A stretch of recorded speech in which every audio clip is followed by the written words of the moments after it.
Hello and welcome back to the Cosmic Engine and welcome to Agarest Generations of War. Now, Agarest Generations of War is a tactical role-playing game that was for the PlayStation 3 and Xbox 360 and has now come to the PC. The game is a collaboration between Idea Factory, Red Entertainment and Compile Heart and was a relatively couple of years old console game until this year. The game has been ported to Windows by Ghostlight and the game will release on the Steam platform on October 3rd, 2013.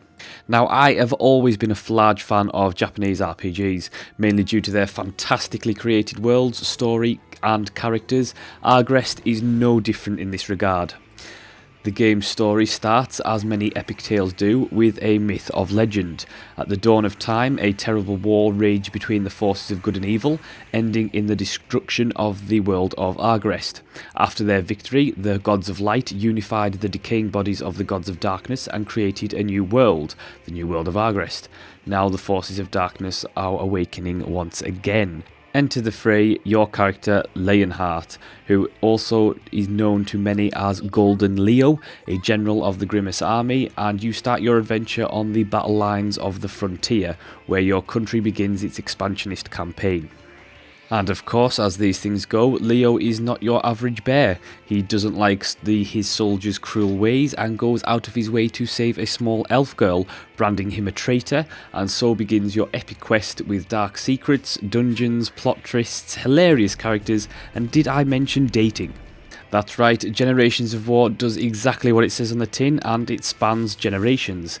Each generation, along with the rest of your band of miscreants, you'll get a possibility to have a romance with one of three women.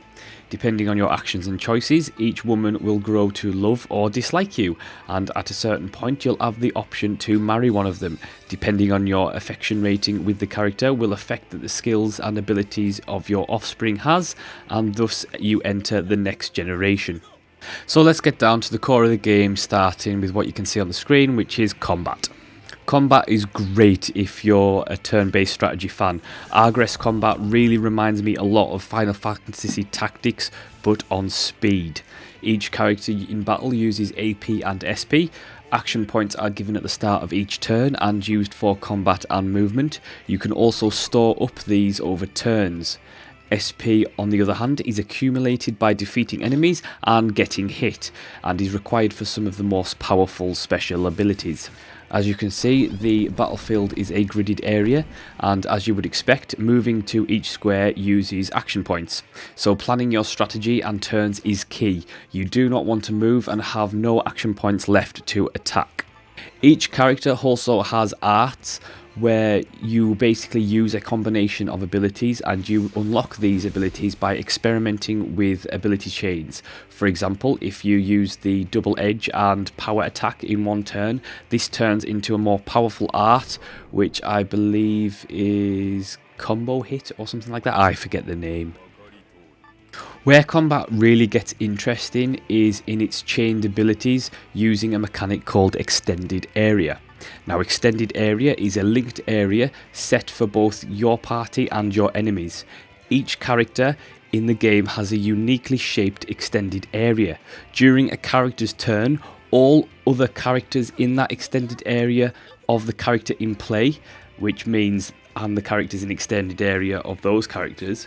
So it means you can have one person in one extended area and another person in the other person's extended area.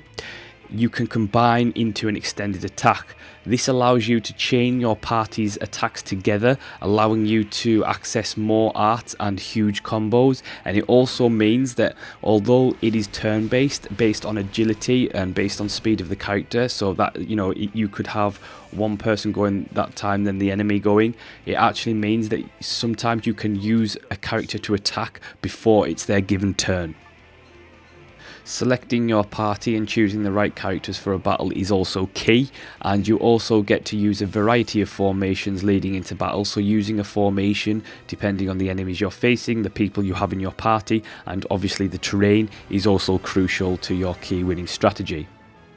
Once the battle is over, you gain your experience from the fight and level, as you would expect in any other RPG. As you can see, you can customise where you put your stat points and make your characters more effective in their chosen profession, whether that be magic, melee or speedy damage dealer, or a kind of damage taking tank.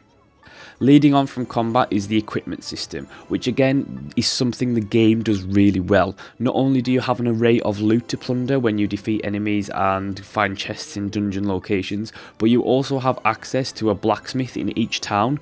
The blacksmith can enhance an item, whether it be a weapon, armor or accessory, from levels 1 to 5. The blacksmith also gives you the access to alchemy, where you can create new weapons, armor and items from recipes, as well as combining the items. In towns, you also have access to your traditional RPG item shop, should you need to restock on those valuable healing items. In each town there is also an Adventurers Guild. Now the Adventurers Guild is where you have access to challenges in the form of something called titles. Once you complete a title, for example defeat 100 enemies, you gain that title and an array of awards from weapons, recipes for blacksmithing, all that kind of goodness.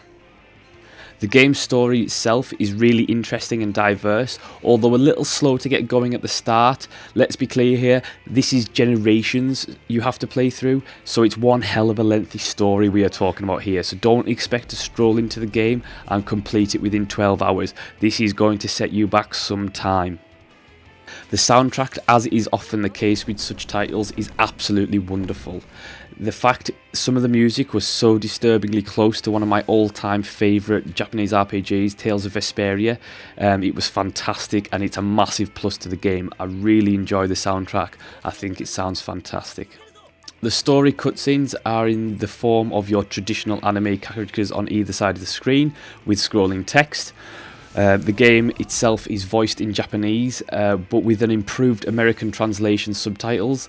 Sadly, there's no subtitles to the things your characters say in battle, which I think they should have at least put in, maybe some speech bubbles or something like that when your characters speak in battle, because you don't know what they're saying, and I would quite like to know. So it's something that they did miss out there, and I think that possibly they should patch the game and put that in if they can. Now, as this is a PC port, one thing I am glad about is that the fact it's not a poor PC port. In fact, Ghostlight have went out of their way to ensure that the game was right for the PC platform and that they did the PC port correctly. I'm not saying it's perfect by any stretch of the imagination. I have encountered a few frame rate drops and some bugs here and there, but nothing that is anyway distracting from the core gameplay and that makes you think I don't want to play this anymore. It's just minor glitches here and there, nothing to write home about. But here's some of the things that they did to the PC port over the console versions. So the first thing they did for the PC port is they have enhanced the user interface. They have also put in full keyboard and mouse support, gamepad support, and the option to rebind single actions into 2 separate keys if you want to do that. There is also a pause menu featuring improved volume controls, because I don't think you were able to really change the volume in the console versions. In the battles, they have rebalanced the turn counter, so it's a lot more smoother, and they've also improved the background images in the battlefield screens, because it was a complaint of the console version that they were somewhat drab and a little bit boring. They fixed a few bugs, they removed some animation glitches, they have also changed characters' initial inventory to better match the equipment they're able to use. They have also made a large selection of the Xbox 360 DLC free and included in the game from the outset, and on top of that, with the DLC, the game allows you to disable the DLC when you're starting a new game so that you can play the game free of any boosts that the DLC offers. However, one of the game's greatest interesting selling points is, in my opinion, also its greatest downfall, and that is the almost dating sim side of the game, which is the soul breed system, which is obviously how you move generation to generation. The female anime characters in the game are just not dressed for war. In fact, they are hardly dressed at all. Not only this, but you'll encounter various cutscenes, as you can see now, which doesn't relate to the main story at all, but it can be, some of them can be outright awkward, and you'll get things like some of the girls discussing various toys for females only, if you know what I mean. You'll get outrageous flirting, and the list really just go on, and some of it is just outright awkward and misplaced. While some of the scenes can be somewhat amusing, most of them really do feel out of place and awkward. It's clear that this side of the game, in my opinion, is more of a fan service rather than something that expands the depths of these characters and the overall story. Some characters do feel a little bit outright misogynistic in the way that some characters are portrayed, but while fair enough, given there are some really strong female characters in the game, they could have at least the proper attire for battle, wouldn't you say? And I'm not saying this because I feel inclined to go all feminist or anything like that, but I'm just asking, what I'm asking really for is the dating mechanic and the story of that dating mechanic to complement the main story overall and complement the characters, not detract and just to throw sex appeal in for the sake of having sex appeal for the younger teenagers. A little less sex appeal and a little bit more character substance is what I am after in a story-driven RPG. Sex comes and goes, but a good story lasts forever. Another barrier for me personally was the repetitiveness of the battles. While later on in the game the battles become more challenging, early game is more of a strain on your patience rather than your brain, and you can really fly through the early game, but I suppose you're supposed to do that with the tutorial, but I would have liked it to be a bit more challenging, especially if you use the DLC, because you are so overpowered for absolutely ages.